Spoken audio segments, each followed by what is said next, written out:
So, Fallout. I watched it all, and it was very satisfying. I feel like a lot of the stuff is lip service to the Fallout Shelter game, though, more than anything. Like the Well, tablet game. not just Shelter. I feel like whatever games you play, you're gonna see in the show, which is actually a sign that they did the fan service correctly. Yeah. Um, because there's things about like if you only play Shelter, you're not. There's certain things about other implementations of the game that you're not gonna understand, or you may get it, but it's not gonna actually be clear. Um,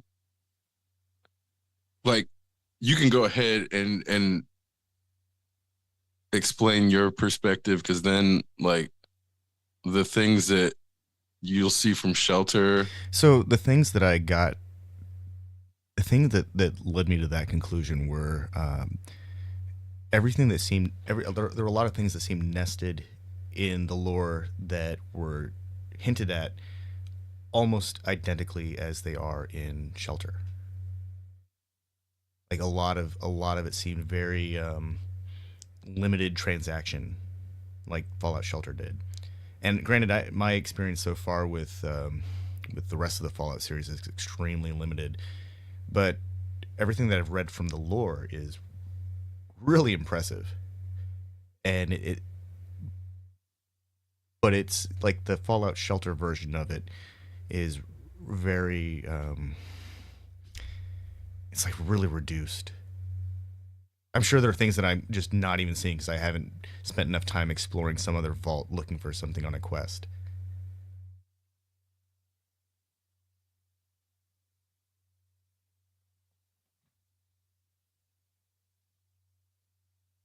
But the show itself seems like it was very,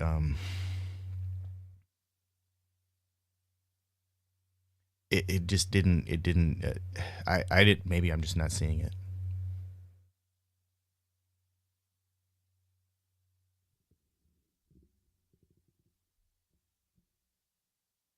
I did like the show a lot though.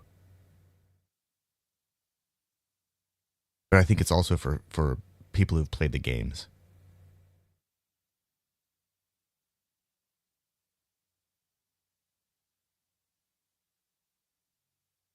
which is also why I think it's for the Fallout Shelter crowd because that's the most accessible version of it. Everyone's going to go look for it now on their device, and they're going to load it up and they're going to see just how far they can get into it or how quickly they can build a nuclear reactor. Can you hear me? I can now. Okay. Yeah, that's weird. I was like, yeah, sorry. No wonder. Um, so I don't know how much I was like cut out before. Um, I'm fairly positive the Shelter game has the least amount of lore of any of the games. It absolutely does because everything that I've absorbed is Um, from going to the internet.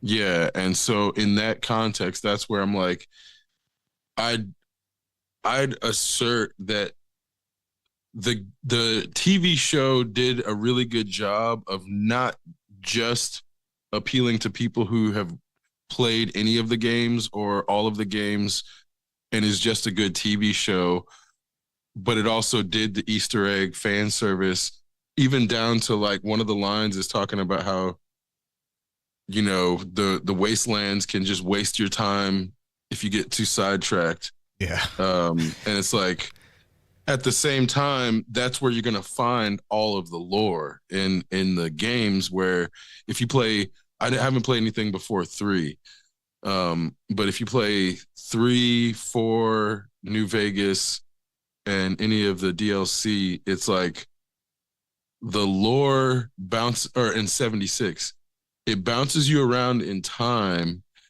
and then, for example, the Brotherhood of Steel. If you play the games, you find out that they're a bad cult. Oh yeah. Like you don't.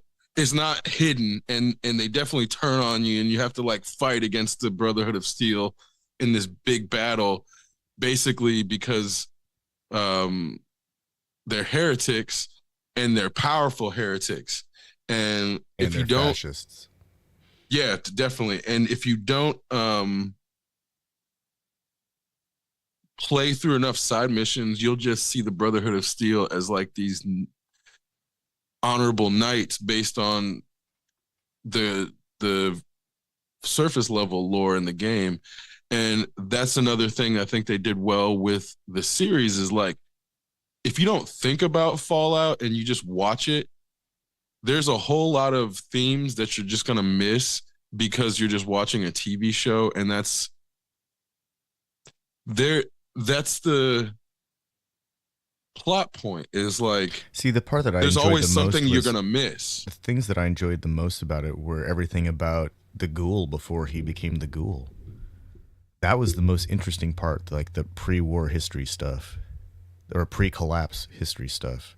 Well, and I think that's probably because you haven't played anything beyond um Shelter, Yeah. because to me, one of like you find this out in the games, but one of the most interesting things to me is the notion of the all of the companies meeting and deciding that they're going to do these experiments and give like different companies different leeway to have different capacities on their experiments, because then it's like, oh shit, everything I learned in the vault is definitely part of the experiment. And so it forces me to recontextualize everything I learned in the games. But also, what I realized is if you play the Fallout games and are trying to like play as a good person and aren't stealing and aren't like killing when you don't need to, it's a different it's a completely different experience than somebody who doesn't go that route. And the show did a good job of showing both of those players. And it shows more than one type of player. Um, but what I think is best, there's like charisma and there's intelligence and there's strength and there's agility and And there's luck perception. and perception. And all of those things are taken into account in every encounter. And the show does a really good job of showing those different outcomes. And um, that's where, again, like the way that they did the action sequences, if you play the video games, it's really homage to the way the action plays out in the Oh yeah, shooters. no, But if you don't play so that, if it you, it's not gonna like definitely necessarily come through. it definitely felt like a definitely felt like a grand battle in like a MMORPG. That's what it felt like when they were having when there were a lot of people on screen just running around. There was definitely this kind of like hectic, oh my god, oh my god, oh my god, oh my god vibe, and they did a really good job of that. But it also reminded me that this is a video game. I enjoyed it. I'm not saying that it wasn't a successful video game adaptation. So have you seen the VATS system? Yes. Um, and that's where I'm like, they did a really good job of reproduce like in the video game. It's called vault assisted targeting system, where it like it there's real time video games and then there's turn based, and the VAT system is like this really weird blend of real time and turn based that sort of slows down time, and it doesn't stop time completely but allows you to take specific targets. And if you've played the games, it is something unique about those games that hasn't it's it's reproduced in other games, or there's other types in games that like are similar, but it's very unique to Fallout. And they did a really good job, especially with the ghoul sequences of like reproducing. If you've been in like a really intense battle in the game and use the VAT system, it's like they did a good job of reproducing that. But if you don't know Oh like yeah. what it's like to be in the middle of a battle and use the VAT system, it's just going to look like a weird flashy action sequence. And that's where I'm like, there are things that they did that I definitely recognize from game experience that I'm like, It's just specifically trying to mimic the game experience, but it's also done in a way that's not going to like break somebody's viewership They're if they're they not. have never played the games. They're also not trying to recreate bullet time, which I think is the key.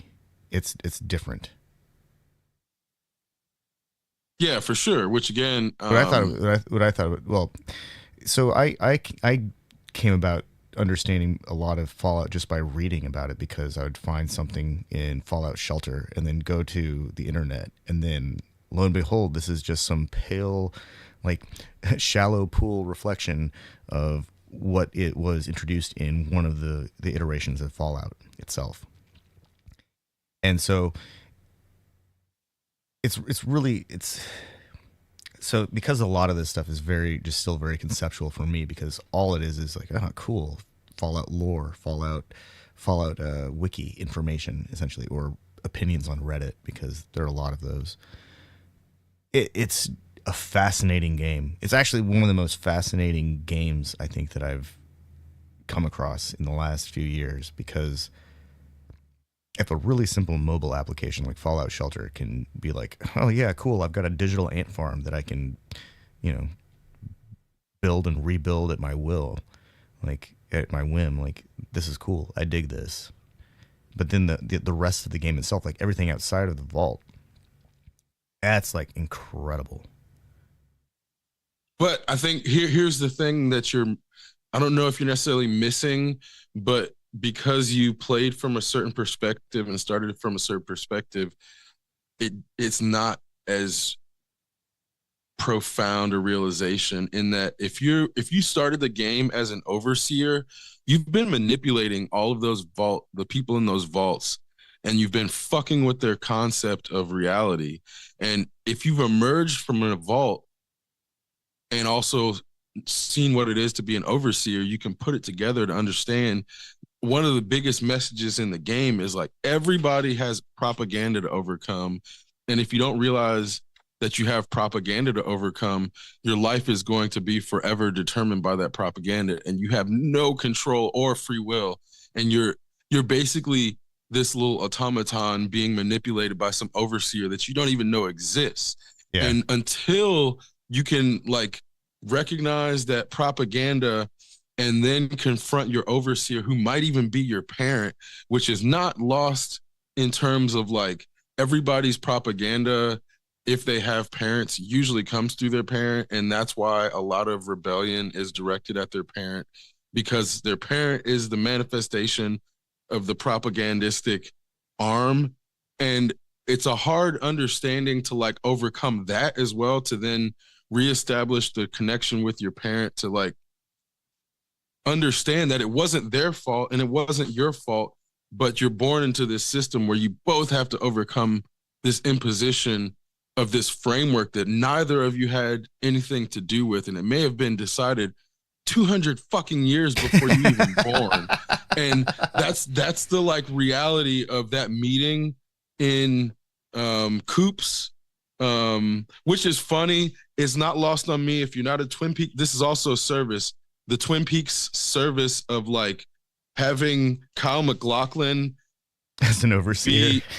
No, that part. But he's fawning over a guy named Coop, who Kyle MacLachlan plays in Twin Peaks. His Agent Cooper, Agent Dale Cooper, is who Kyle MacLachlan plays. So him being like, "I love you, Coop," that's also additional fan service. That if you don't know Twin Peaks, it's not.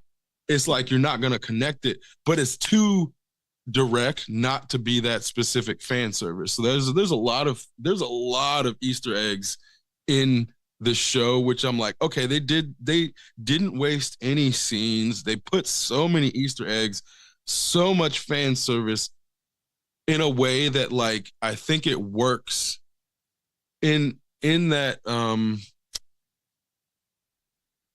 the people who crafted the show clearly had enough influence and understanding brought to them by people who love the lore and love pop culture enough to like be like, oh, it would be really cool if we have like Kyle MacLachlan, not as Cooper, but if he like says, oh, I really am a huge fan of you, Coop. That'll be something cool to have. And like, you can tell that these little thoughts were put into the product or the final culmination, which is why there's not really any wasted moments, even down to like Michael Rappaport being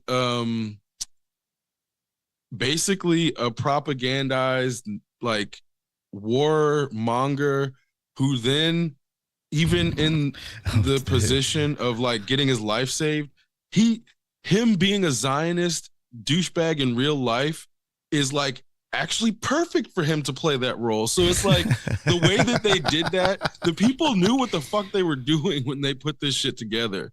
Because like Michael Rappaport, like over time, the dude has been a Nazi. He's been the worst kind of douchebag in film and in television, and in real life he's also a douchebag. So like that's the same guy that people will like hit with snowballs on the street is the guy you cast to be the most unlikable person that you're like, oh yeah, I don't mind if Maximus lets this guy die. And that's perfect fucking casting, because that's where I'm like, if you don't like Michael Rappaport, this is actually the role you want to see him in, because you want to see him like this douchebag who is clearly an asshole who just wants to kill things, and then I'm bored. Set me down. I want to shoot things. And then when he's confronted with actual danger, he's a coward. Yeah. So like that is the perfect. If you don't like Michael Rappaport, or if you do like him, you're not gonna see it that way. So there's all these things where you're like, they treaded a line perfectly, because it's going to appease the people that don't like Michael Rappaport. It's going to appease the people that do like Michael Rappaport. So like every decision that was made with this property, I feel was correct. I can't really say that he's even on my radar. But it just confirmed all of my beliefs about the Brotherhood. Like in that scene, it's like, oh, that's the Brotherhood right there. Titus, yeah, Knight exactly. of the Brotherhood. He's running away from a Yao Guai, exactly right. like a little, just didn't deserve that damn armor. Exactly.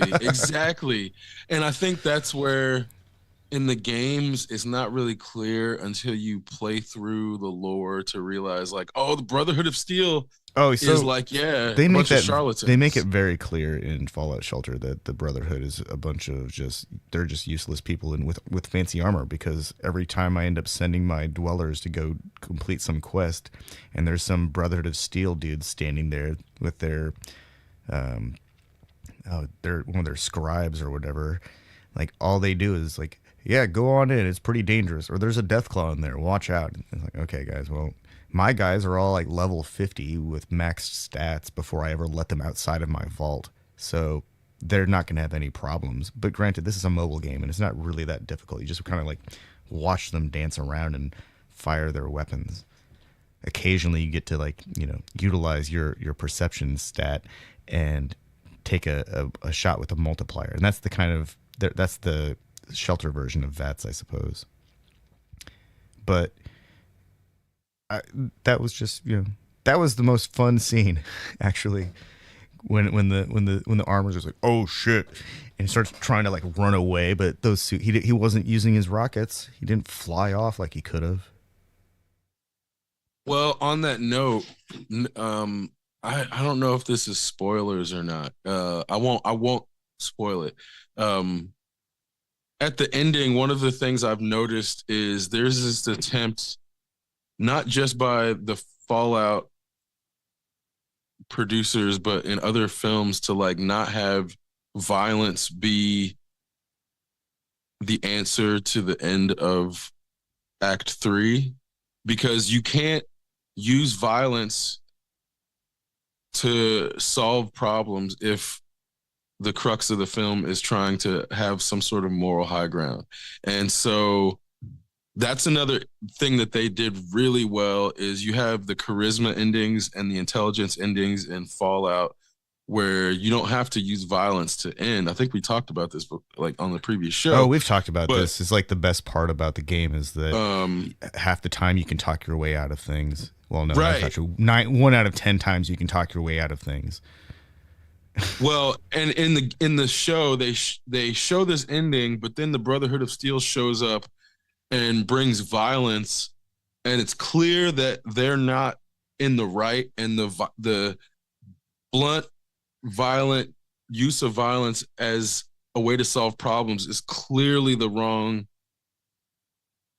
solution to try to use at this point. But they've already been set in motion, so it's like you see the charisma and intelligence play out, and then the violence comes. So I thought that was a good use of juxtaposition of those endings, which is also like, how do you show multiple endings the way that they have in the video game in one TV show? And I think they did a good job of doing that by having multiple characters that they show, like, okay, Lucy is trying to be the paragon of good.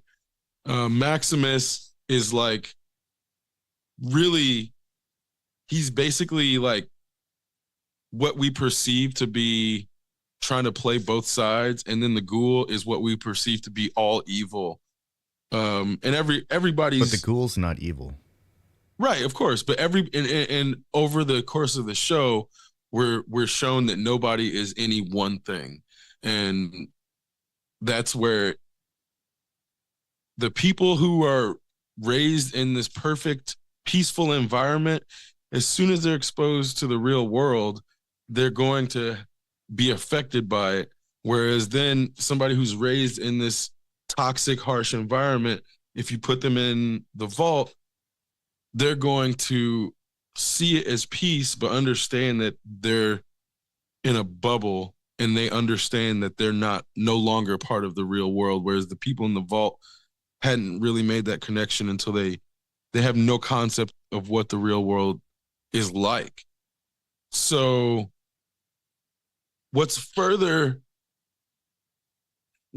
the show also made me realize is, like, it's very possible that Cyberpunk 2077 and Fallout are happening in the same universe at the same time. And it also could be happening in the same post Blade Runner universe. Just because they haven't name dropped these other things, all the timelines actually line up between those three properties. So it's like, in addition, because in the Fallout games, I don't think we've ever been shown outside of the United States, as far as I know. So everything we could be told about the bombs dropping could be a lie. And only the United States could have been nuked, as far as we know. But because everything we've been told made us presume that there was a war with China, and China dropped the first bombs, which now we know it was Vault-Tec in the first place, and it wasn't even China. China may not have even been part of this experiment. So there's the possibility that, like, the United States allowed these companies to get into position where it ended up nuking itself as a gigantic experiment. And then part of the experiment was telling everybody that there was like a global war, when we don't know for sure now if it's just the United States that got nuked. Apparently, according to the Fallout Wiki, it's unreliable. Yeah, but it only takes place in the United States and portions of Mexico. But again, that information is unreliable now. Like, that's one of the things that I think is illuminated by. There's a Mothership Beta Zeta add-on. Well, okay, you have to also like acknowledge that between the Fallout games, it's been sold between multiple game companies. So not one game company has been in control of the lore the entire time. So there's yeah, exactly. So there's the things about the lore that are inconsistent, but that is part of the lore, in that nothing can be trusted until you experience it for yourself. And so even when you experience it yourself, you don't know if you're being manipulated. And so that's where I'm like, the Fallout wiki is as reliable as propaganda can be, which is the meta game in Fallout. And that's kind of where, like, now that we have multiple properties, the story takes place in multiple time periods, and all of the information in the time periods is subject to being It's basically like manipulated and wrong. it only exists within the framework of that game, and essentially because Or there's a lack of continuity between all of the games. there is a higher canon and there is a higher universe in which Fallout exists as a continuity, but there's multiple canons, which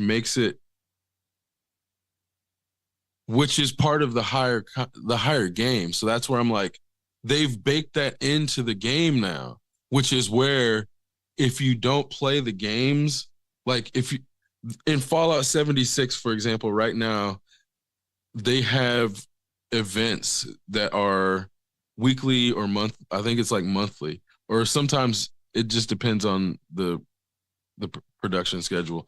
So like these events will add things to the lore that, because 76 takes place early on, it subsequently informs everything else that happens every afterwards.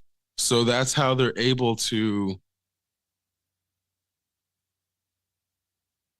create this higher level lore that is continuous, with the understanding that they're using a prequel to retroactively make the lore cohesive. But this is with the understanding that that may not have been the intention of the original game creators, but this is where the lore is now. So that's why I think there's the Fallout within game lore that, yes, it's continuous and has integrity within that game. But then if you look at the higher meta Fallout universe, it's kind of like Lost, where they're doing these, like, do you remember when they made a Lost video game? It wasn't very good, but the video game was canon. And because they started taking multiple forms of media and adding to the canon, if you didn't have a video game system, they didn't want you to be left out. So the main canon was in the TV show, which was originally, but that's when they started using multiple forms of media to add to the greater lore for the people who wanted to do this like alternate reality game that is happening with Fallout, in that everybody doesn't want to play Shelter, everybody wants to play Fallout 3, everybody doesn't want to play Fallout Tactics. So by seeding parts of the lore in all these different places, they allow people to enter into the lore where they feel most comfortable. And in that, there is this meta universe that is continuous, that continues to update itself in real time and will retroactively adjust the lore to try to fit, but that may not have been the original goal of the game creators that before it got sold to Bethesda. So that's where I'm trying to be like, Bethesda appears like they don't necessarily understand the property, but I think that they are trying to do something more like Lost than just keep it in the video game realm. Because I don't know if you remember when Lost was on TV, they were doing like scavenger hunts, and there would be, webisodes and like. Oh no! So incidentally, I really only I got all of my Lost by going to a website called EasyTV. I think one of my roommates at the time had paid for cable, but I didn't have a television,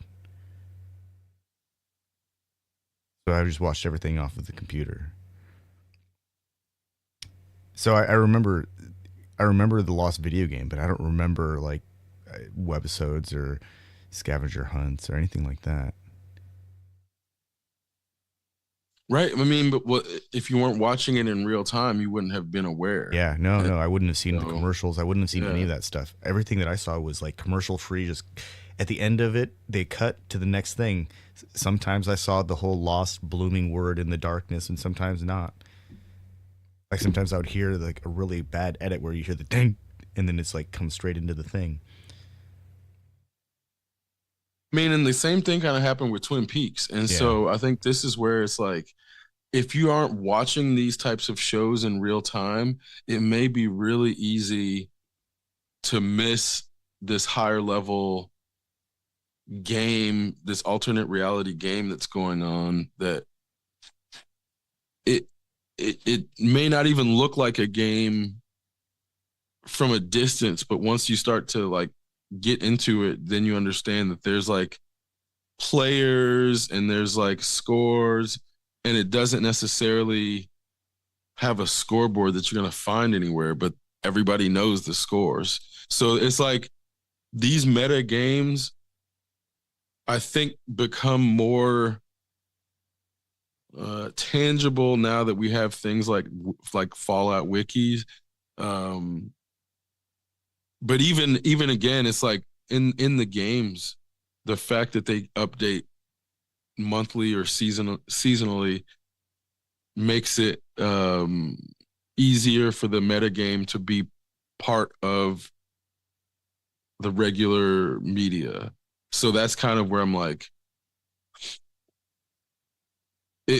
we're in a unique time with a franchise that's able to exploit the franchise while simultaneously somewhat organically becoming a meta game in which people participate as more than just passive observers. And I think that's one of the major differences, in that if you've played any of the games, then you've subsequently been affected by the lore that we've now just witnessed in the TV show. And then they gave us more lore following our experiences as a precursor to the next video game in Fallout 5. So it's like, if you've played as an overseer in Shelter, or if you played as a wastelander or a vault dweller, then there is this higher level feeling of what we've just seen in a TV show now retroactively making our gameplay feel more important to us as a player, because there's now lore to attach it to that goes beyond just the game. And I think that's like, done well, it can transcend all of the forms of media that are involved. But if done poorly, then it just looks like exploitation and a cash grab, where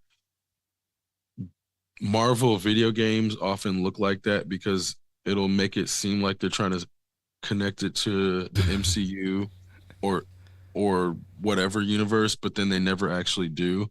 And so then you feel like, oh, they just took my money because I'm into this franchise, and the game was broken and they never fixed the game.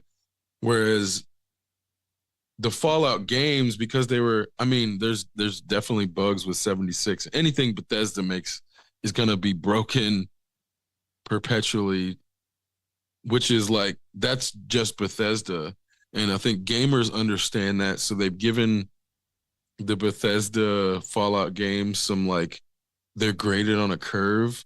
Because like the Bethesda gameplay is not great, and some of the Fallout mechanics are stripped away.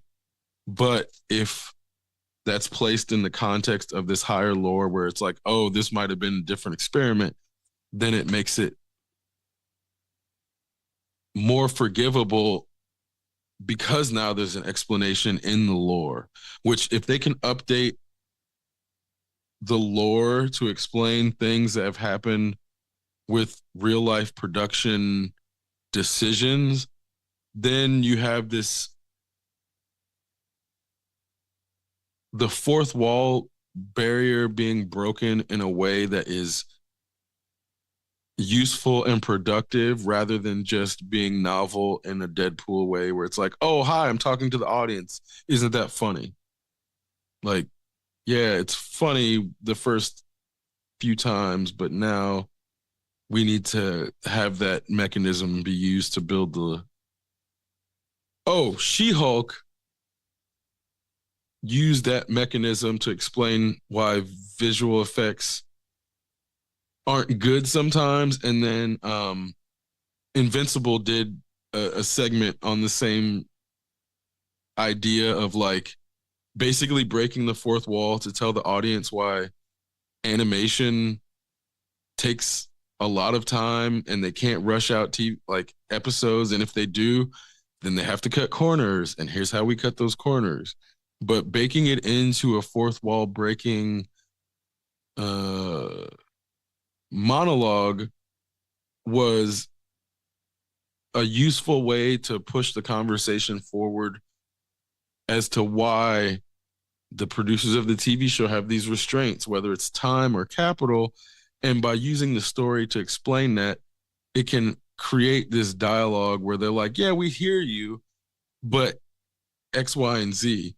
And so if you don't make the audience feel heard or feel as if they're part of the lore, then it's definitely a one-way consumer experience that doesn't only have to be one way, which is proven by Fallout.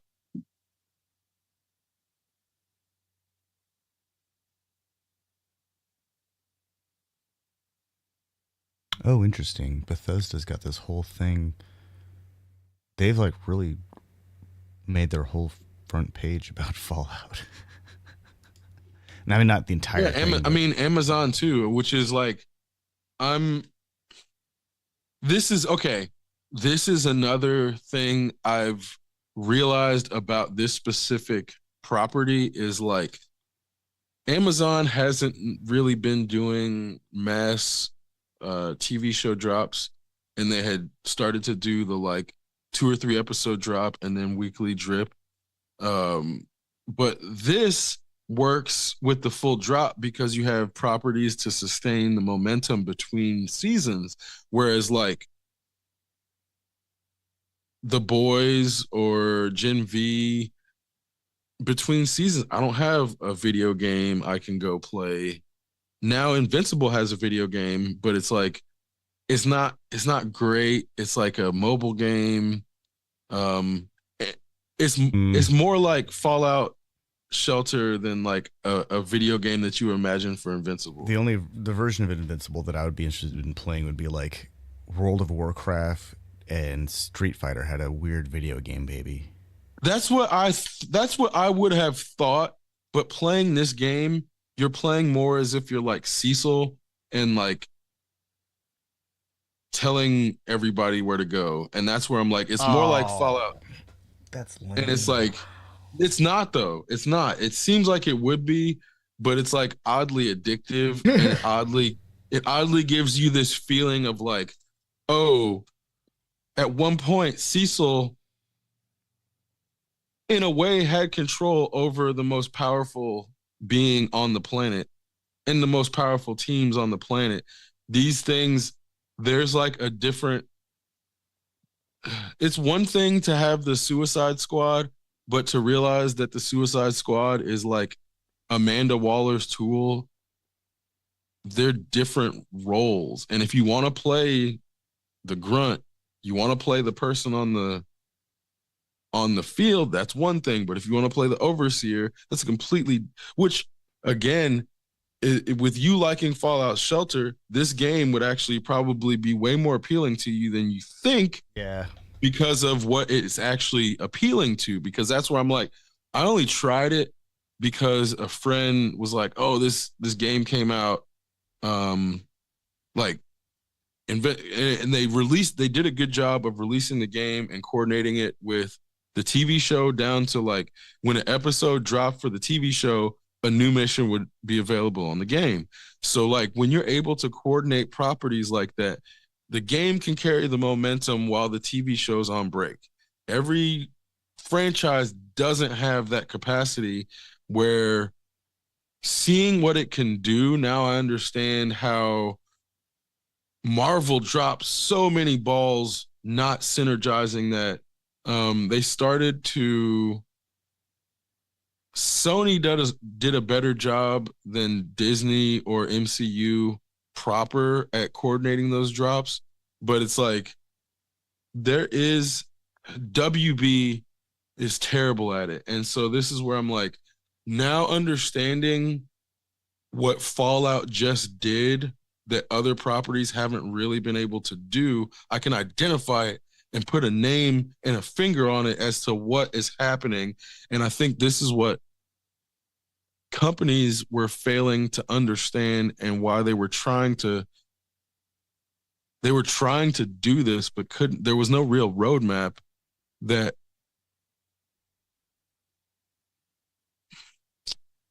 you couldn't follow any roadmaps without playing nice with other companies, because the way intellectual properties are distributed, it's like it's damn near going to be impossible for just one intellectual property owner to be involved if it's like a multimedia effort. And so seeing the successful iterations, it's like, yeah, fucking Batman shows up on the Invincible TV show. Spider-Man shows up in the Invincible comic. Marvel understood and DC understood that playing nice in these certain cases is going to benefit them in ways that it would have not necessarily hurt them to not participate, but the benefit outweighs any downside. Whereas that's not always true, which is, I think there's missed opportunities that corporate cooperation looks like on paper that it wouldn't be a benefit for both sides. But then when we see it play out in the real world, it almost always benefits both sides. And I think that's everything in the real world. Isn't that how it works though? Cooperation usually benefits, like, is supposed to benefit both parties, like, and that's exactly. successful. I mean, realistic, like, with the intention of that's the goal, but on paper, it never looks. There's always going to be downsides, especially from like a corporate perspective, that are going to prevent a lot of these cooperative endeavors from taking place.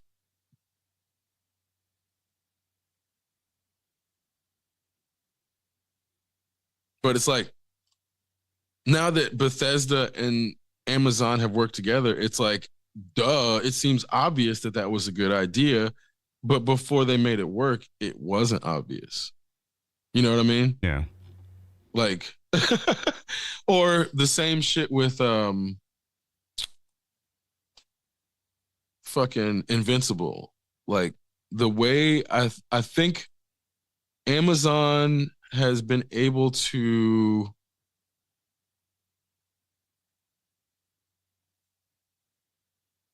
capitalize on properties in a way that it's at least beneficial in the short term. I don't know if it's long-term beneficial. It's enough for them to keep doing it. So I'm not sure. Like, it doesn't seem like the gaming focus is going to continue, but they're not going to stop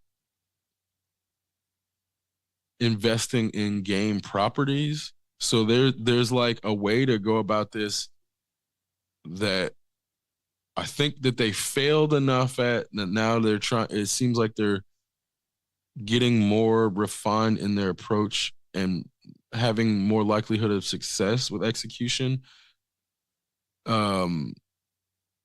But that's in the context of like independent gaming is thriving. So I don't think gaming depends upon or like media of any kind depends upon the big studios succeeding. I think that's where it's like if Amazon can succeed in the Fallout series, finding a group of people that didn't play the games that it appeals to, that then they leverage the TV show to then bring people into the games and it benefits both them and Bethesda, then we'll see more of those types of endeavors in the future.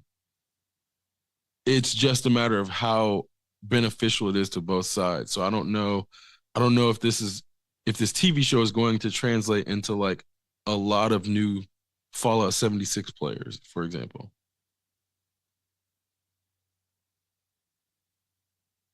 I think it's going to translate into people playing Fallout Shelter.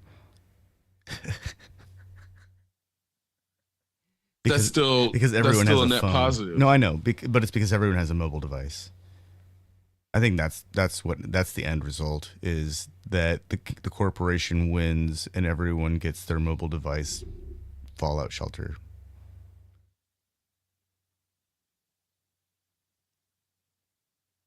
I think we'll also see. I mean, I would like to see a Cyberpunk 2077 TV series, a limited TV series. They already did one. I'd like to see. They did Edge Runners. Oh yeah. I think they did multiples, as a matter of fact. Huh.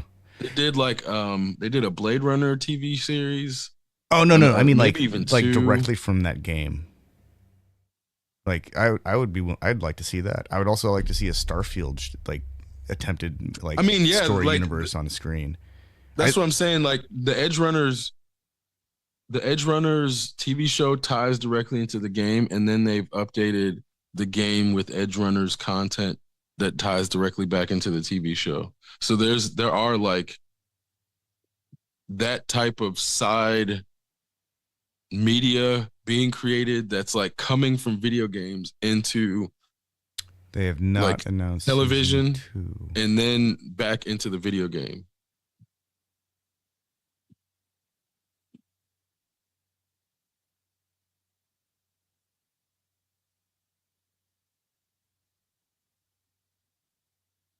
I mean, like a live action.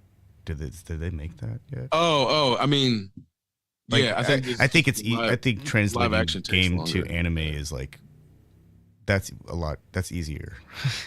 Yes, it's definitely much quicker lift. Which again, that's where it's like, Warner Brothers Animation has done so many adaptations that they can't do in live action just because the cost will be so high. Yeah. It's like. No, but I think the Cyberpunk like story universe itself would make it for an interesting serial, like a story universe, a serialized story universe. The same reason that I think Starfield would make an interesting serialized story universe. I would like to see Fallout as a serialized story universe where things just happen in the Fallout universe. I think that would be really cool. I think that would be a better way to explore the complexities of the wasteland. But they've got a story that they want to run out, and that's cool. I like that. I also like that. I like new stories. I like stories that I'm unfamiliar with. So, well, and I would argue that on the one hand, I think it appears that way, but I believe that the video games are actually capable of telling more lore and more story. Just because of the amount of time that it takes to experience it within the game. But like, okay, Assassin's Creed as an example, one Assassin's Creed game versus the Assassin's Creed movie, it's just so much more. Like, you're talking about documents, you're talking about cutscenes, you're talking about gameplay, and it ends, it amounts to maybe 20 to 30 hours versus 2 hours. And yeah, that's why it's easier to explore those things in a serialized like universe as opposed to trying to make a story about one person for passive consumers. And yeah, that's what I was getting at. But do you want, like, if you encourage passive consumption, you're not going to get the active participant that is necessary for this type of momentum, which is why I'm like, I don't know if those are the same audiences. Like the person that wants to go sit and watch a 2 hour movie versus a person that wants to play a game for No, no, eight no. I think hours a we're day. talking about different audiences completely, because I'm I talking about the kind know, of I person who has know. no interest in spending 300 That's hours exactly playing right. any fucking video game, because to them that's like That's wasting their exactly lives.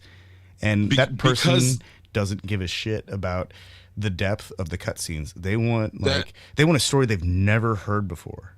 that person is also not good for carrying momentum between iterations of said franchise. So if you have to wait for every iteration of 2.5 hour movie that costs $300 million for that person to come back, you're actually better off with the video game focus because those people are going to come back every day because they can, Sure. whereas you can't have that 2.5 hour person come back every day. I don't And know. so that's why it's like it feels like you want, not you, but it feels like we want the story to be in the film, but that's only if we want to consume it passively, because if we actually put it in these other places, it's going to be more broad, it's going to have more depth, and it's going to be more involved. It's just going to take some more action on our side. And so that's where I'm like, I don't think. those are two completely Yeah. different audiences. I don't think that like video game stories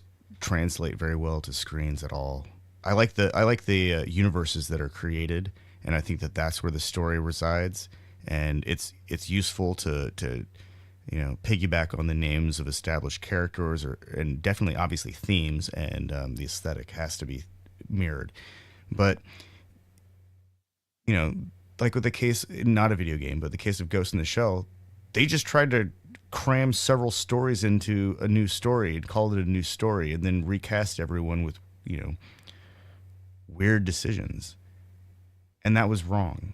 And so, like with video games, though, they have this really incredible opportunity because, once you've got like 4 or 5 iterations of a game, 4 or 5 plus iterations of a game, you've got an entire room full of characters that are already established to work with, and they all have stories, and they might die, and that's okay because there are plenty of stories to iterate through. Well, and you can have multiple endings, and that's Yeah, one of that the too. things that movies can't really do without undermining themselves. And they've tried it with interactive media, But that and sucks. it does suck. But there are people who play those who do those forms of media, because I don't really think they're games. No. It's like choosing your own adventure. So it's like some of them are games, but when it's like meant to be like a movie or a TV show, it's not a game. And we've seen that on that attempt on Netflix, and we've seen it in other places. But that's a certain type of audience that is between wanting complete involvement in participation in the development of the story versus wanting the story to be delivered to them. So I think that's where it's like all of these things have their specific target audiences, but I think one is better than all of the rest at carrying momentum between media, and that's clearly the video games. Because again, it's something that can be done every day in a way that the other things can't. And so it just occurred to me, like when I play video games, it's because I want to play a video game. I don't actually want too much cross pollination. I like my stories to be self contained. I don't need them to be open ended. If it leaves me asking questions, that's one thing. Like the Alien series leaves me asking a lot of questions. Star Wars doesn't leave me asking as many questions. Star Trek leaves me asking questions, but they're kind of stupid questions because most of the time it's because how the do I pronounce this word? But I like games because they are interactive. That doesn't mean I don't like, obviously I'm into Star Trek. I like Star Trek's lore. I like all that kind of weird, pseudo real, but not, because it's totally fictional engineering stuff. I think that's what's fascinating. But that's like a I don't think that that's not a video game. Like taking the time to look in a Starfleet engineering manual is until they give me an LCRS panel so I can like actually interact with that kind of interface. It's all just looking at picture books or PDFs, I guess, in a lot of cases now.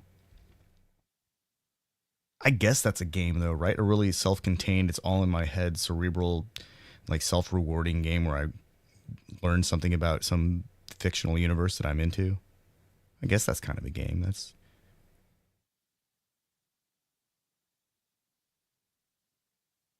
I I mean, mean, it's kind of a game, but they have more tangible versions of these games when you can like go to Jedi Academy and become like an actual Jedi. And it's like when you can get certified or like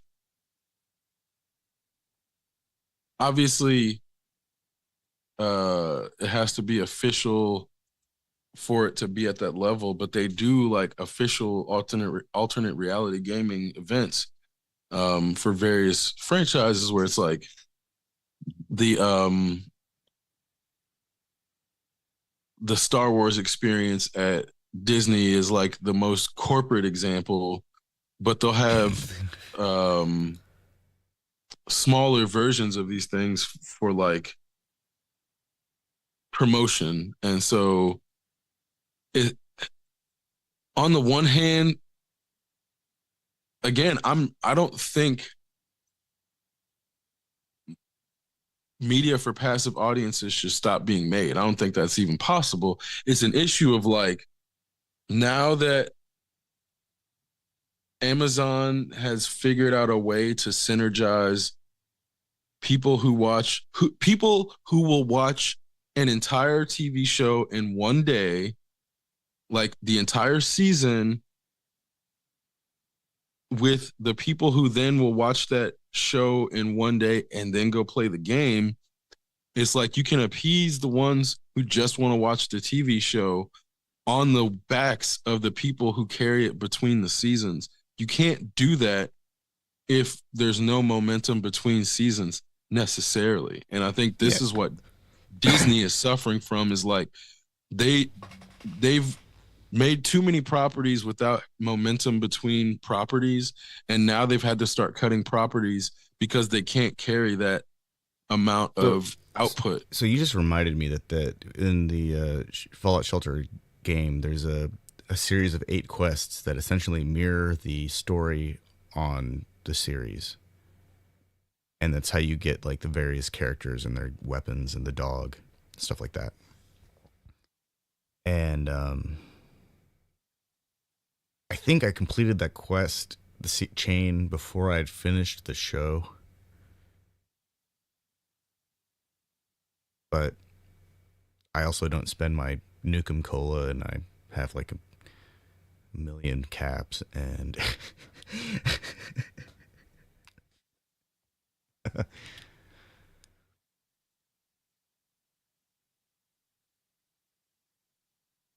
I think you're right. I think that there's a very, there's a very unique thing happening right now, and it's kind of a lot of it is because there's already so much game established and so many things to do in game that are related to it.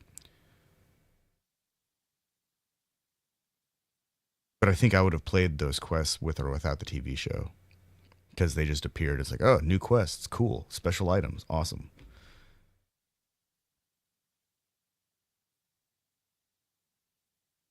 Right. I mean, you clearly would have because you were talking about Fallout Shelter before the show I think was even announced. So there's this clear um which I think it's like it also I would have speaks watched the to show because of the Fallout Shelter, and then right, but I think this is like because we both know our experiences with the game franchise and then we have this common experience in the TV show to which our gaming experiences can then be framed through, which we both clearly have very different oh yeah, experiences. That's why to me I think the show did a great oh job yeah, of reflecting all of those things in it, because it's like everybody who had some experience with the Fallout franchise in any form is still gonna see their experience in the TV show. Yeah, yeah, you're right. Like, I feel like I'm a fucking exceptional overseer, and everyone else can suck it.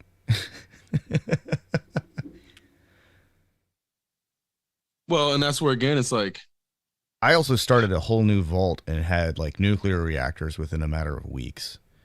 Like, I'm not sure like if I just did it right the first time and learned the principles behind developing a vault really quickly, but not it's like not a it's a game that's really easy once you treat it like an ant farm and start just training everyone's yeah, stats. but do you hear yourself? Yeah, I Do you do. see No, I do you know. see do you see what I'm saying? Like, you see what I know that that's it's an the ant farm. intention, but those are still people.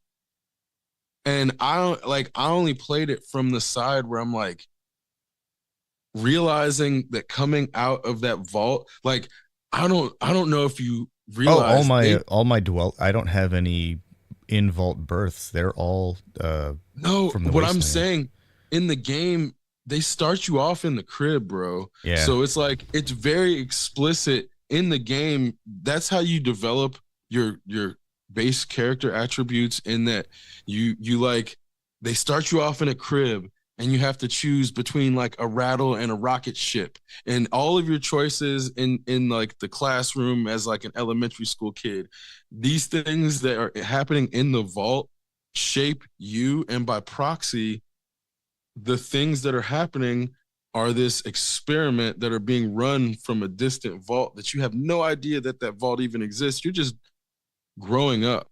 And that's where, when like the people who are overseeing the vaults have to distance themselves from the people that they're manipulating, it becomes this like smoke filled room that is shown in episode 8, where it's like that's where, or 7 or 8 or whatever, where they're making the decisions that are then affecting some kid 200 years later growing up in this vault, coming out of this vault not knowing that their entire life has been a fucking experiment, their parents' lives an experiment, their grandparents' lives a grand experiment that they can eventually, if they are curious enough, they can learn about, but you have to have enough curiosity to start parsing out the things around you to determine if what you're looking at has been planted there to manipulate you, or if you're finding out the actual truth of what's happening in the real world. And that's the benefit of like having played the games and having played multiple games, to then know like, oh, the Brotherhood of Steel aren't just Vault Tech dropped the bombs. It wasn't China. Like, learning all of these things, that if I was like approaching existing in the wasteland with this certain set of information, and once you start to learn the things that are true versus what you've been told, it starts to dictate how you want to approach solving problems, down to like, if you want to give power to the rich people or if you want to give power to the poor people. And that literally becomes, or if you want to give power to the fucking robots, they give you the option to give power to the robots and let the robots decide. And so giving the player these sets of choices, and over time, again, it's like, if your experiences don't shape you, you may not even get a chance to give the power to the poor people, or you may not get a chance to give the power to the robots. But even once you have that option, the decision and the outcomes are so wide So in affecting. so occasionally when I complete a quest, they give me some kind of premium character, and typically I just take their gear and sell it, or scrap it, and then a few of them I change their entire face and hair, and then give them a job and change their name so I don't even know who they are. Run them through my training system so that they can get full stats, and then sometimes they end up going back into the wasteland to bring me loot. But that's like it turns out juxtaposed. it turns out that if you don't breed and you just let people in from the wasteland after you get a radio, and like then you can really get them to come in. You can train them all up, and then all of a sudden the vault works like clockwork. Amazing. Well, but that's where, like, if you in the games, if you travel out into the world, you can fix the power grid and provide power to like all of New California. And so there's like the capacity to like literally give everybody, and when I say power, I was literally like they're talking about electrical power, because that's one of the things in the game or in the TV show that they did a good job of like Yeah.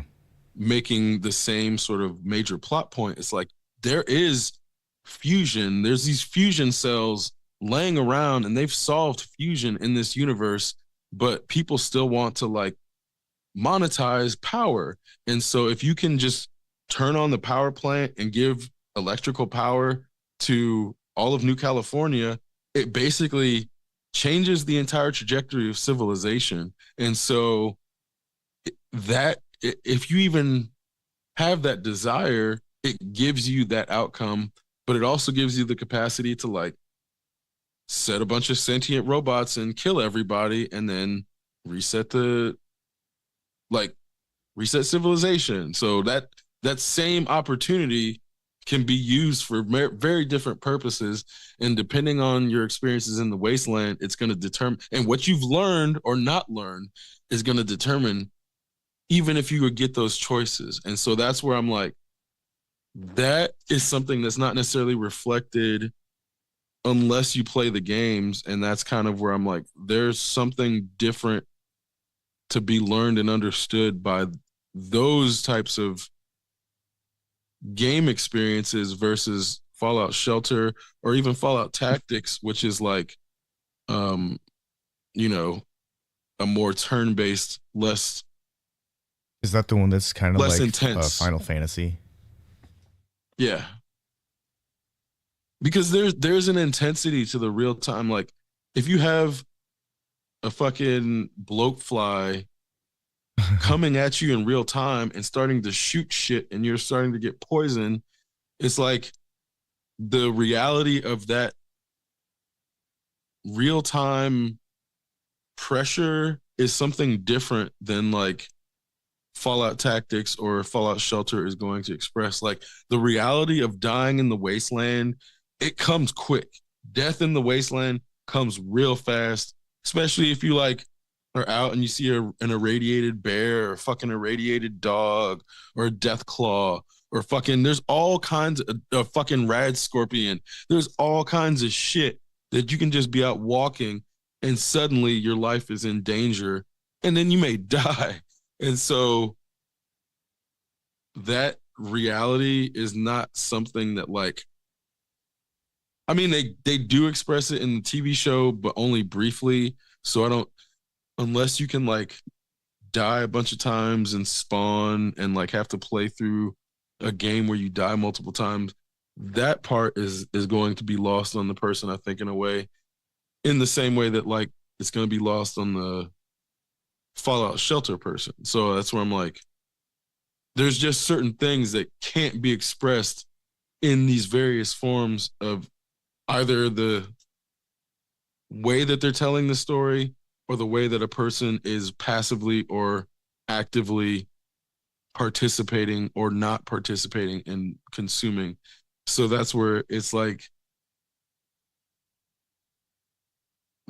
when Lost was on, it was not a video game in its original iteration. So trying to take that energy from the audience that was happening in the real world and channel it into something, I think is how we end up with a terrible Lost video game and these other forms of media. But that's because they hadn't really refined the approach. And that's where I'm like, I think if Amazon and Bethesda finally being like, okay, yeah, we have Amazon Studios and we can make this TV show, but we can't make our own video games. So Bethesda, can we just borrow your property? And Bethesda's like, okay, you can borrow a property as long as you incorporate these things from the video game to make sure that we can continue our video game lore without you fucking it up. As long as that agreement is made, then I think these types of cooperations can work out, Yeah. but those agreements have to be made. Yeah, no, I agree with that. I have no problem with more Fallout story. I have no problem with any video games being turned into stories. They just need to be done better than we've But been who do you given in the trust with past. Starfield? Who do you trust with these properties? Because that's what I'm like. Oh, Yeah, Starfield? Starfield would be awesome, but who do Apple. you actually? Apple. Look what they did with Foundation. It's beautiful. If Bethesda puts out the same deal and says, hey, you have to do these things, you cannot take liberties with any of this list, but you can take liberties with this list, like, and they do a good damn job, then that'd be awesome. Of course, Ridley Scott has to be involved in Cyberpunk 2077 live action, like, obviously, but I would trust the team from Foundation. I would happily trust them. They did a Well, great job. and here's the thing. So I feel like one of the problems with making a live action version of Cyberpunk is it completely undermines what they did by bringing Keanu Reeves and Idris Elba into the digital Oh, the digital construct. be like a Because if you're just reverse gonna take pollination. because if you're just gonna make it live action, then why would you bother bringing Keanu Reeves and Idris Elba into your video game universe? They should have just waited Made a damn movie. for a movie. Yeah. So it's like it doesn't like the amount that they probably had to pay for their likeness versus the much smaller amount that they would have had to pay just for a fucking movie. It doesn't make any sense that they didn't just do a movie. You see what I'm saying? You know what I mean? Because that's what I'm like. It would be completely shooting themselves in the foot and undermining everything they did to make live action, which is also why I think the anime works really well because it doesn't undermine the digital. Like it's still within this realm of not being live action in a way that it feels more supplemental than superlative. And then if a live action Cyberpunk was made, it would feel superlative because now it feels like the Fallout TV show lore is the official. Oh, it's canonized. I read something about that. I mean, but it doesn't matter if it's canonized or not. It would feel like it's the most official lore because that's how we've been conditioned, which is also what the show is trying to express. Is like there's this level of conditioning that if we don't understand we're in that conditioning, then it'll just be manipulating us without our capacity to resist that manipulation, where it's like big budget blockbuster films have been they've only really existed in both of our lifetimes in a way that we've been conditioned, and we're not the only group, but everyone who grew up after us was conditioned to think that that was like the height of media. Okay, so on that note, how do you feel about Lawrence of Arabia 2? Because I thought they did a really good job. I think Denis Villeneuve did a great job. I thought it was beautiful. I thought that the whole thing about once the Emperor is actually on screen, it made sense to me why they picked Christopher Walken. But I've seen Lawrence of Arabia, and I've also read Dune, and I've seen the other Dune iterations. I really liked it. I think they did a great job. But But here's it's the also, to issue. me, it's also Lawrence of Arabia. Here's the issue I have with that film. It has taken one of the most politically charged storylines in terms of what are being represented in the actual story and made it About a drug cartel. almost apolitical, Yeah, they made almost it about a drug. completely It's apolitical. drug cartel now. It's And drug cartel in to space. the point where it's like if that didn't happen, I would love it a lot more. But when it has the chance, and when people walk away not understanding if they're like supposed to like Paul or not, I think he failed. I think he failed on one front, and that's where I've seen enough discourse to know that not enough people Get that? understand that Paul's not a good guy. Paul's not the good guy. Paul's There just is the no new. good guy. He's just the next emperor. And I think that's another issue is like in modern times it's like very difficult to tell a story where there is no good guy. And there's this expectation that like somebody's going to come in and save the day yet again because we've been conditioned for that to be the 3 act structure. It's like in the 3rd act somebody's supposed to save the story, So which is why Empire was such a big fucking deal. So there's a how was it? Final Space. It was this animation. It was like 3 seasons of maybe like 7 or 8 episodes. I think 10 episodes maybe. It didn't last because in the end the bad guy wins. And I think that's something that I actually liked about Lawrence of Arabia too, is that the good guys don't actually win. They are their power is like essentially, redirected, and they are, they're tricked into engaging in holy war over drugs. I mean, they're not even good guys though, because they That's what I kill mean. their own. They're not really even There good are guys. no good guys. Yeah, there aren't. There are no good guys.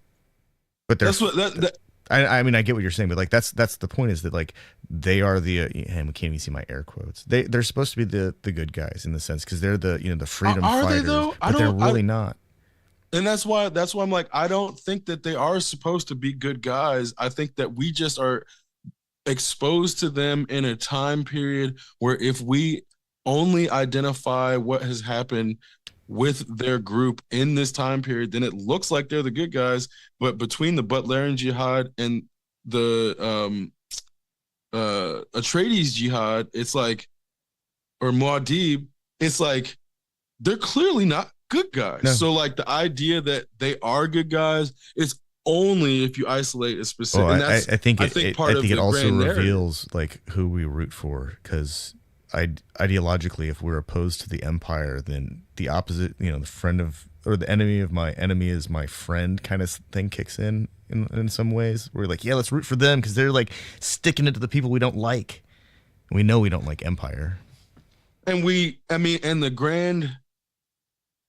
grand result is mutually assured destruction, which is the ultimate point. And that's the story. That's how it plays out. Yep. So I don't think that send them to paradise. Yeah, there's no contradictions here. That's how it plays out. Yeah. But if you don't make it to the end, to the mutually assured destruction, then it does appear as if they are somehow righteous and not just the counterpoint to what is being called unjust and unethical and amoral, because that's where it's like, in Paul Atreides also being a Harkonnen, I think it's supposed to be clear that obviously bloodlines can't be noble. There's no such thing as nobility through blood. Well, I think what they reveal is that the Fremen were the people in charge of Dune, and the emperor, the seat of the empire changed, and they murked a bunch of them, but some of them survived, and thousands of years later they're still on that planet, and they're still fighting over that planet because the drug cartel can't go out of business. They need that spice so they can make their deliveries. what I also think is lost in focusing on this period is like there was there was a time when humans were so dependent on robots that like they were close to peace, but then the robots basically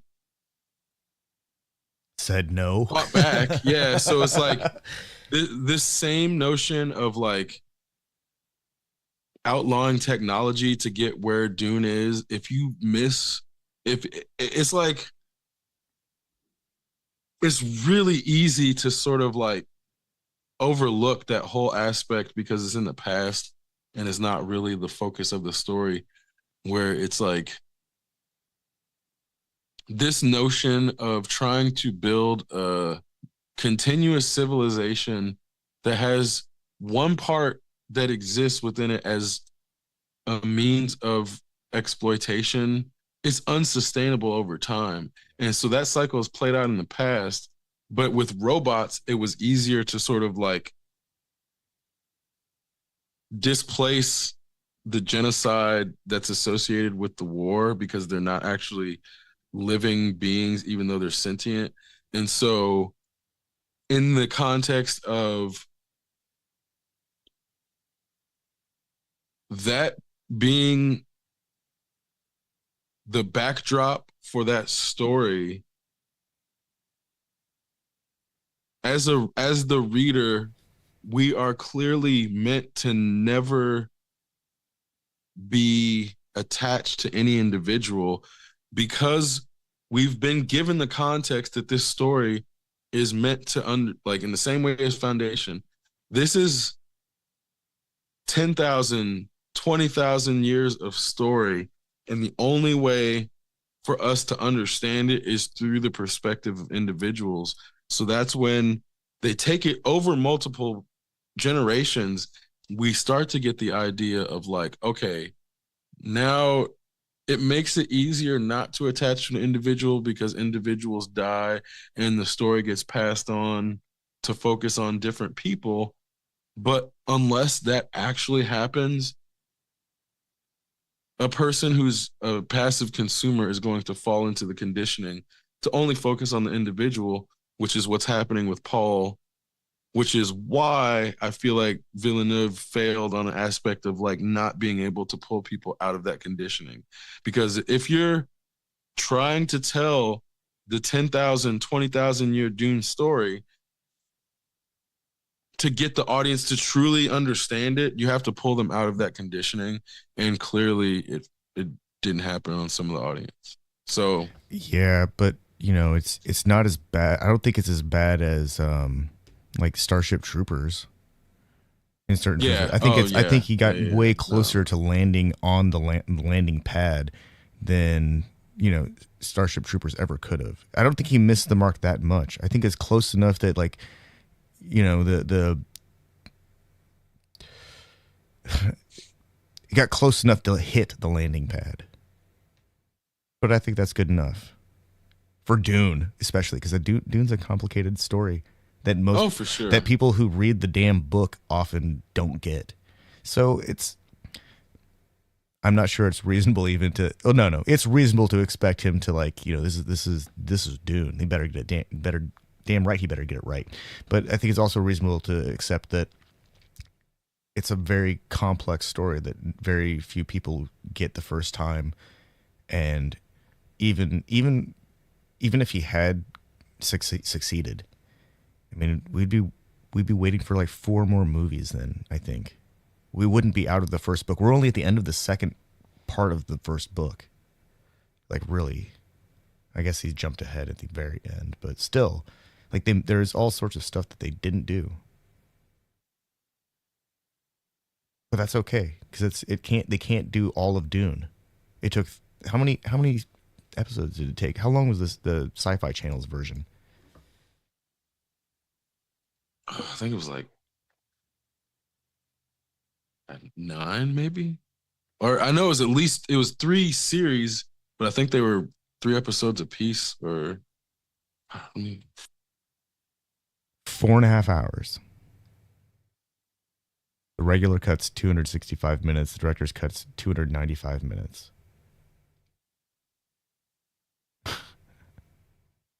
So that is pretty close. But I think the sci-fi Dune did a lot less like long long desert scenes, and it was almost all stage play, screenplay.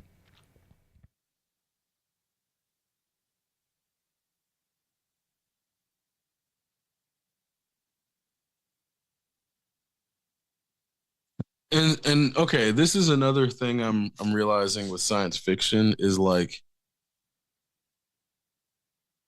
in a lot of people's minds, I think science fiction in space is like landing shots, establishing shots, um, takeoff shots, and space battles, and everything in between is like filler. When in reality, No, that's just filler.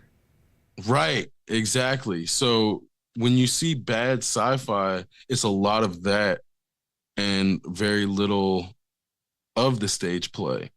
And so I think there's this fine balance of like, you need exposition, you need acting, you need story, you need people as characters who can be identified and emotionally charged to make the audience feel like something is happening. And then you add the backdrop of the space, like, the nebulas and the fucking gigantic ships and the space battles. Once that other stuff is there, um, because that's where I'm like, They're asleep when they're traveling. They're not awake watching space travel as space is being folded by the pilot. They would go insane. I mean, that sounds awesome being written in the books, and the way it's explained, it sounds like it should be awesome visuals. But what's crazy is the description is more interesting Yeah. than any visuals could ever be, which is not possible for people to understand unless Oh, they I have mean, good creative so like when I minds. read that stuff, like in my mind, it's like, so if they were to wake up, they would just start convulsing and have a horrible seizure, and their brain would melt. Is that kind of what I'm getting? You know, because you can't travel that far across space time without some really hard repercussions. Is that what's going on? Because I can buy that. So yeah, and of Well, course. but they tried to show it in Foundation or Oh some form yeah, of it, and they it was like, okay, I get it, but it's not what one's mind could conjure. yeah. I guess my version of it is a person laying in their pod just having a seizure, and that's not nearly as interesting.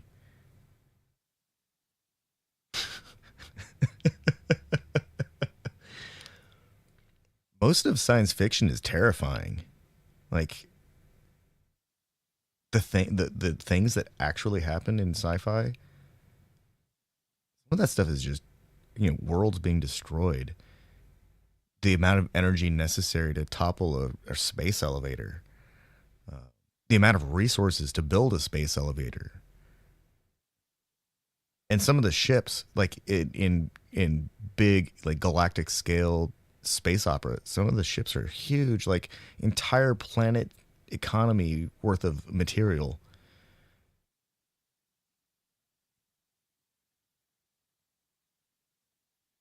I wonder how many planets, like economies, are just lost in a single Star Wars movie, just in the number of ships that get destroyed.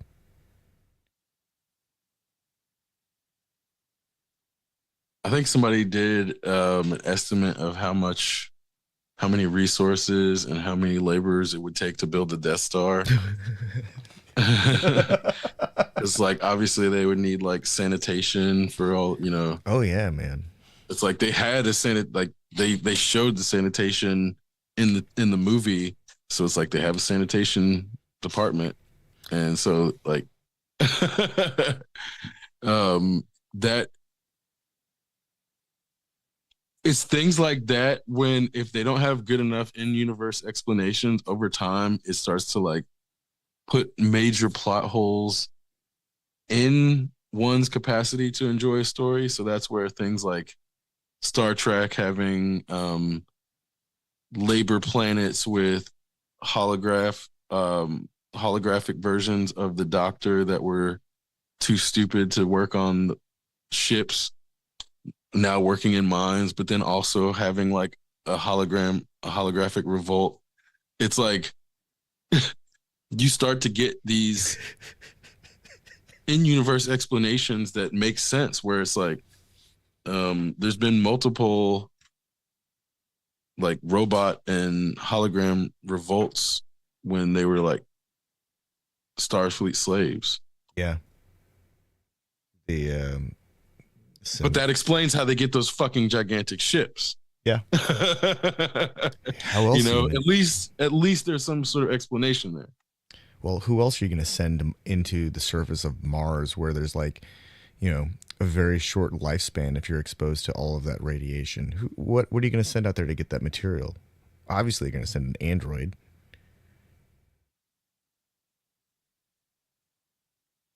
Of course, the androids are going to revolt. If the androids never revolted, they're like science fiction would be so simple. Like, hey, we need to go do this thing. Cool. How many androids are we going to need? 12? Awesome. We've got 16, so we've got four to spare. Oh, we'll just get it done faster then. Bada bing, bada boom. Androids never revolt. No problems. That's not an interesting science fiction story, but that's how it would play out. If machines didn't break down, if they didn't have any weird software glitches, like where's the story in that? Utopian space colony like has no problems. Everyone's peaceful and happy. Corporate interests back on Earth are getting filthy rich over it. Like where's the story there? The story's on Earth actually, and it's not even science fiction. It's like it's like a story about stockbrokers and stockholders and board members and people not getting memos and stuff. That's not even science fiction anymore.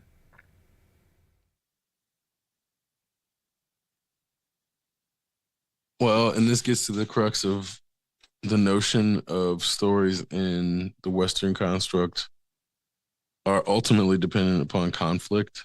And it's like you can find stories without conflict, but they don't really make a splash as much as the stories that do have conflict do. And I think that's like, I don't know if it's good or bad so much as it's just the way it is. Yeah. Um, which it's like, I think that's when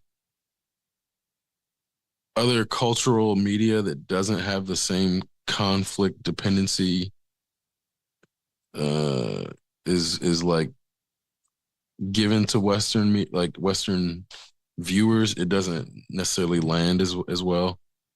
Um, and then that's where I think other cultures try to then reproduce that conflict. I mean, of course, many of them have had it baked like in their culture already, so it's not like Westerners invented storytelling with conflict. More so, the the structure is almost completely dependent upon conflict in the Western context. Well, even if there's not no conflict with other people, there's conflict with the environment. Right. There's some sort of conflict. And that's where it's like that's just the way it is. And I think there's been, and I don't think I know there's been examinations of this development over times, specifically like Joseph Campbell and the hero's journey. And it's like, well, if you look at the Epic of Gilgamesh, it's like, well, did all of Western society basically just, I mean, and it's not just Gilgamesh, but is Western society basically just only following stories where they're in the structure of Gilgamesh? Kind of. And it's obviously not that black and white.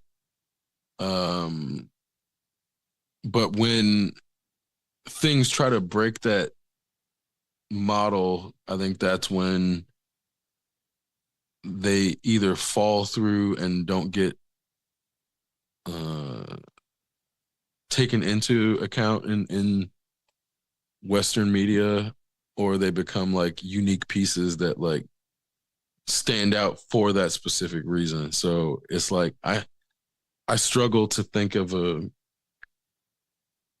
extremely popular, whether it's in the form of like monetary success or in the form of like cult status success that doesn't have conflict in the Western culture. Um, but art house films all the time will have that shit. So it's like, of course, films without conflict get made in Western culture, but that's why they like stay independent and stay in art house, because regular people don't understand a film without conflict, or they don't understand a story without conflict. And so Yeah, even movies like about surfing have conflict. yeah, And that wave surfing, is the fucking is the antagonist. yeah. And sometimes it's just a secondary antagonist in the background, which is always mind-boggling. It's like, wait, how, we got two bad guys now?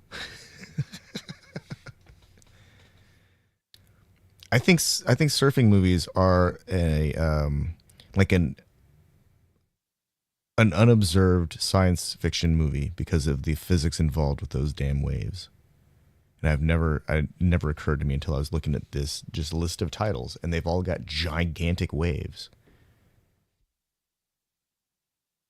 They're about people who somehow have intuited the ability to ride these huge, life-ending, boat-crushing, shore-redefining waves. There are over 1,000 movies about surfing. So in discussing this, I think one of the one of the things that stories do is bring importance to events, because if you just have a sequence of events, there's not any indication of what is important in the sequence of events, unless the person seeing the sequence of events is given an indication. So that's where, Oh yeah, it's just minutia. right. So this is the notion of like the story being the beginning, the middle, and the conclusion, where something happens and this causes something else to happen.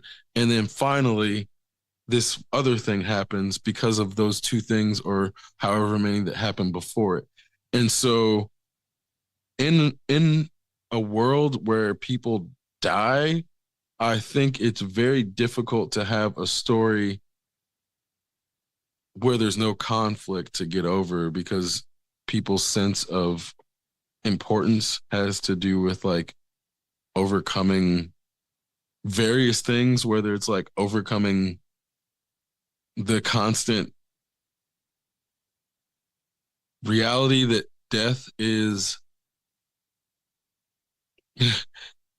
anybody can die anytime they stop trying to live. And that's the reality of living. In that world, no conflict feels unimportant, because in a way it kind of is unimportant. But when you are able to transcend the basic needs of Maslow to like get to higher thought, then that's where I think it's possible to have more stories that aren't dependent upon conflict. But that's with the understanding that those stories are experienced in some form of a luxury. That's where I think like getting back to the notion of the vaults in Fallout, it's like, yeah, you can be in a world that has been destroyed by bombs, but if you're in this vault that's protected from it, you can be raised to think everything is fucking rainbows and dandelions, and like that reality has to be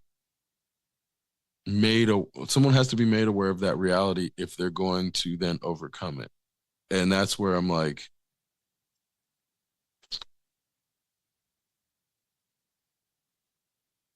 is our predisposition for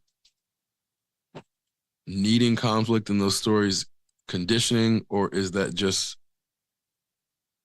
because stories inherently need conflict? And that's where I think I frame it as a question because I don't think that's necessarily something that can be answered within our lifetime. And it's something that I think civilization has to answer as a unit. So that's where I'm like, I'm not putting those questions out there to make it seem like I have an answer so much as like, these are the things I think about in terms of like, is it good for society to have stories that are centered on conflict? Is that reinforcing or causing the conditioning, or is it a byproduct of that existence? Like, it's impossible, it's impossible to suss out in the real world.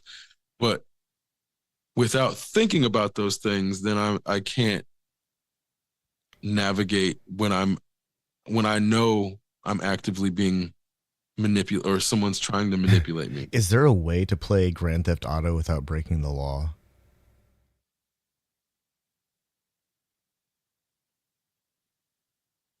I mean, technically, but it's probably going to involve a lot of dying.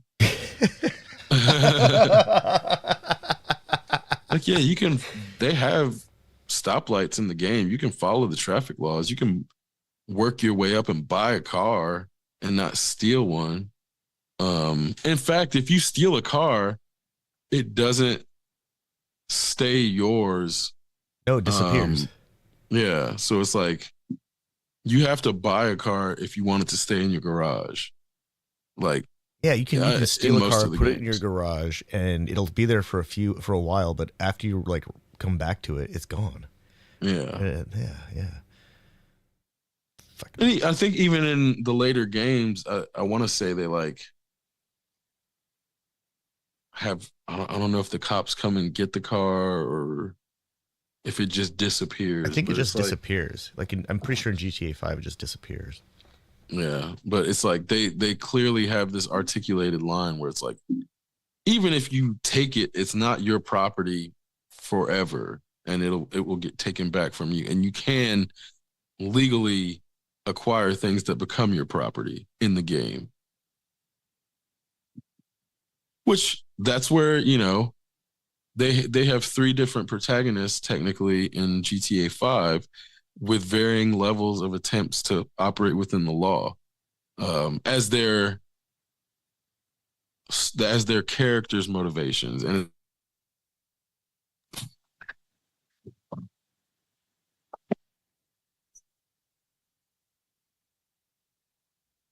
there, yeah, I lost you for a second. Sorry. Obviously, the player can affect that, but the storyline has these articulated pathos for these characters, and it's like one is like trying to just stay within the lines of the law for his family, and one is like trying to stay within the lines of the law to protect what he has, and the other one is like all about skirting the law and staying outside the lines of the law and being his own law. So it's like they give you these archetypes, and then your actions will then get statements from the characters if you're like acting according to what we've been told about the character, or if you're going against what the character would do. And so if somebody's not intelligent enough or emotionally intelligent enough to grasp that, then it can have this negative effect that looks like the game is trying to shape them that way, when in reality, the game is meant for people who have the capacity to not let those things uh, shape their personality in the real world. Like Grand Theft Auto isn't supposed to make you want to go out and start stealing cars. You know what I mean? No, no, I play Ace Combat because it's an anime flight combat simulator. It simulates being in an anime because I have no I have no illusions that the way that I fly a plane in that game would just that wouldn't work. It would rip itself to pieces. Like that's just I don't have that kind of faith in the physics behind like what those planes can do. And I like it like that. I like playing a fantasy airplane flying game that is like this thing can do stuff that would destroy even the whatever the F-16. That thing can pull 9 Gs before its airframe starts to suffer to fail due to stress. But shit, some of these fantasy planes, they can do stuff that would just make you pass out like right away. Oh, there goes your blood. It's down in your feet. Say goodbye. But that's the fun part. Same thing with operating vehicles that drive, 200 miles an hour. I'm not going to try and drive any vehicle I can get into like 200 miles an hour. That'd be insane.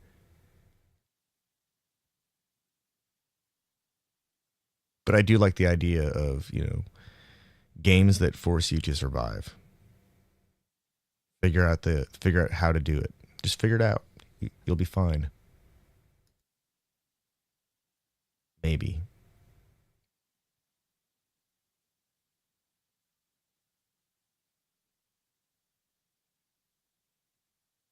Unfortunately, that's why fortunately, that's why we have tons of games to select from.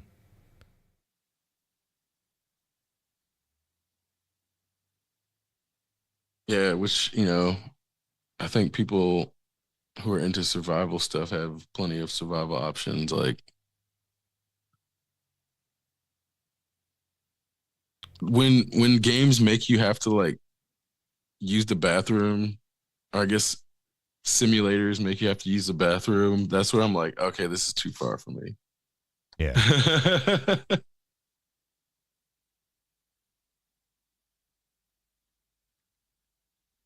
Let's see, how many survival games are there on Steam?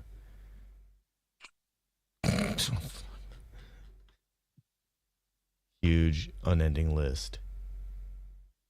Yeah, I've just got the thing scrolling down. It's creating a huge, unending list. Loading more content. How many games are even on Steam? This is just insane. I think it's 500, or maybe it's 1 million at this point. It's like more than you would expect, but fewer than you would think.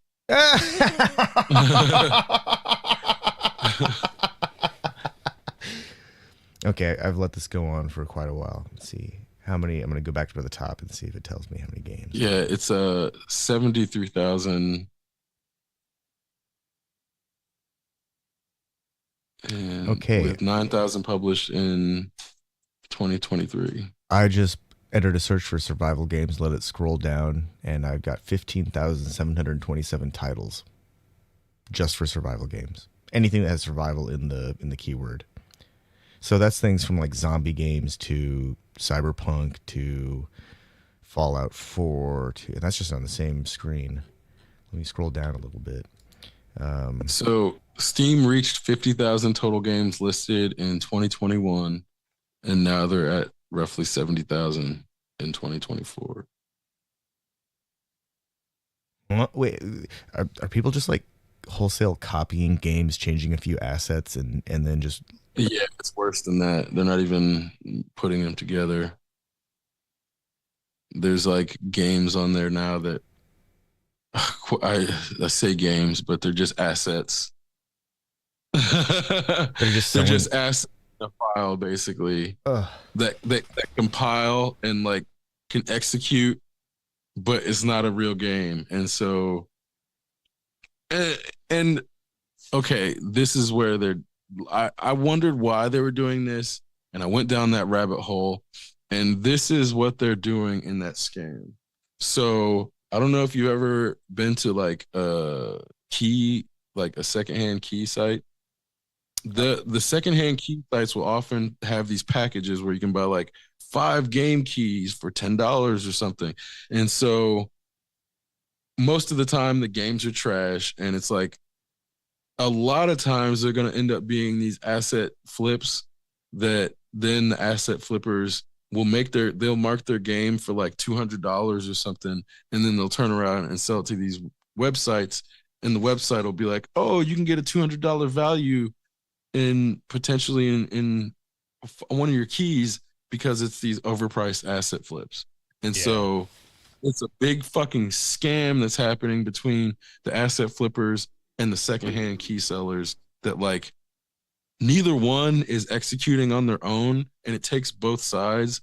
But then that's where like people who are dumb enough to buy 10 keys without knowing what they are the ones that get got. Like a person who's buying a secondhand key for a specific game isn't the subject of this scam. It's like somebody who's like, oh, 10 fucking free game keys. Maybe I'll get Street Fighter 6 in one of these, or maybe I'll get fucking Cyberpunk 2077 in one of these keys. And then they get 10 asset flips, and none of them are games anybody's ever heard of because they're not even real games. And so that's what's happening with those asset flips. I went down the hole. Oh man. I went down that rabbit hole so nobody else had to. Thank you. Thank you. Thank you. Thank you for your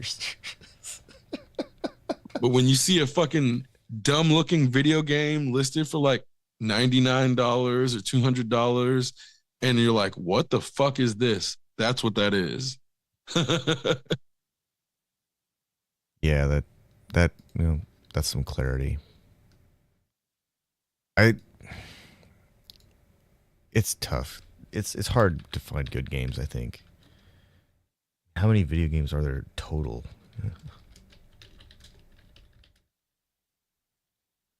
There's a lot between all the systems, because then you see those I mean, and then the shit's not on a system. It's like there's fucking third party games that are just knockoffs, or I want to say knockoff, independent, that were never made on like a Sega or a fucking Nintendo or something, and just got released into the wild. 1.18 million video games have been released, according to remarkablecoder.com.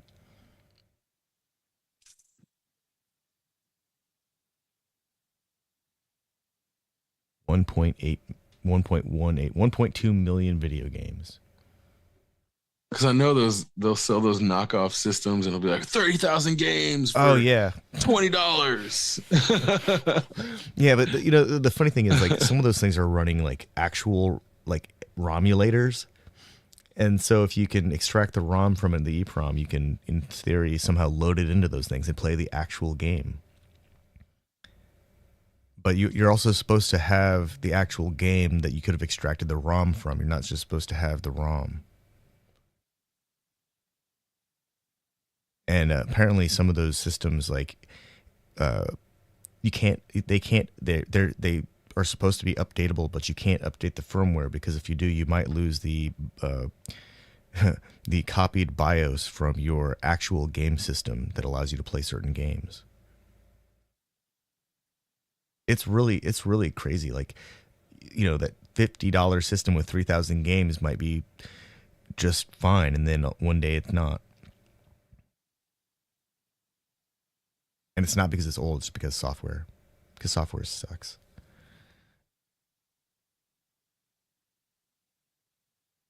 But with that being said, though, That may be changing. yeah, that's not the standard.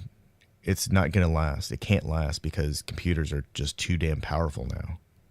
Well, but also if law makes it so that they have to release source code into the wild if they shut down, then that will be prevented from happening.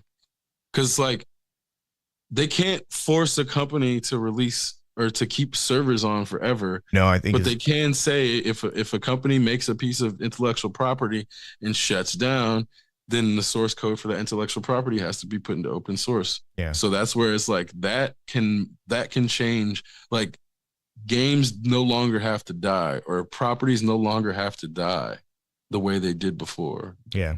I would seriously host my own Eve Valkyrie server just so I could fly around and do campaign mode, even though I know there's only like 6 missions.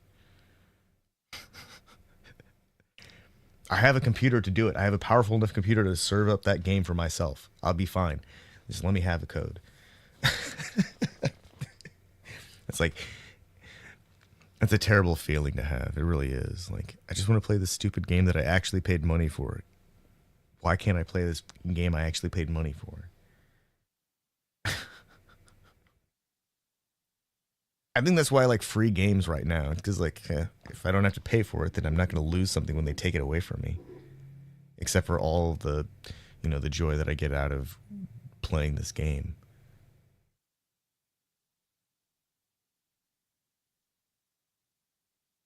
Fortunately, it's really easy, really easy to emulate Mario. That's like one of the few things that I'm like, you know, unashamed of. Like, I will run an emulator with freaking Mario on it whenever I get the urge, because I don't really want to play that game very often. But when I do want to play it, it's like the only thing that satisfies that kind of urge, which is really weird.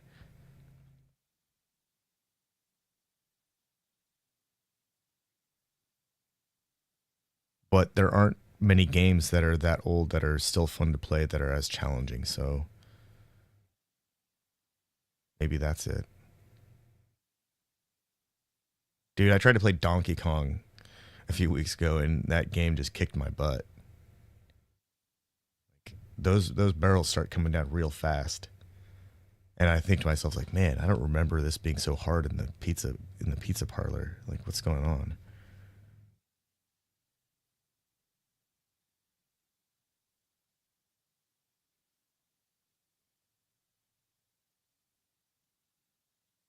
We were much faster when we were younger. Yeah.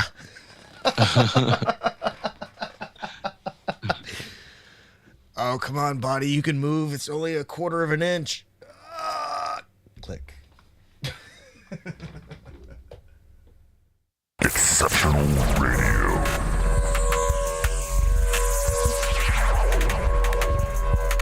Exceptional Randos shows produced live in Sunroom Studios' Base Capsule. Remember to catch our Exceptional Randos live stream on YouTube every Sunday between 2 and 4 p.m. Eastern Standard Time. And if you have a story, idea, or question that you would like to share, we want to hear from you. Thanks for listening. Well, that was random. Exceptional Radio.